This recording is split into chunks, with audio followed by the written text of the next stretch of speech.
Pinagpala ang mga taong umaaming may pagkukulang sila sa harapan ng Diyos, sapagkat mapapabilang sila sa kaharian ng langit.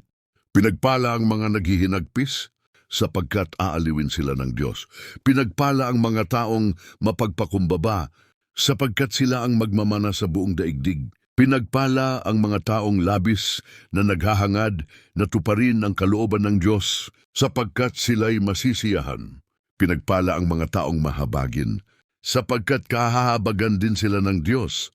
Pinagpala ang mga taong may busilak na kalooban, sapagkat makikita nila ang Diyos. Pinagpala ang mga taong nagtataguyod ng kapayapaan, sapagkat ituturing silang mga anak ng Diyos.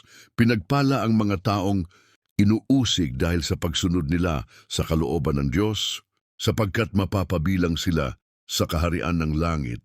Pinagpala kayo kung dahil sa pagsunod ninyo sa akin ay iniinsulto kayo, inuusig at pinaparatangan ng lahat ng uri ng kasamaan.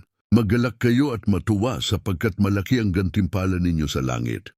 Alalahanin ninyo inusig din ang mga propeta noon.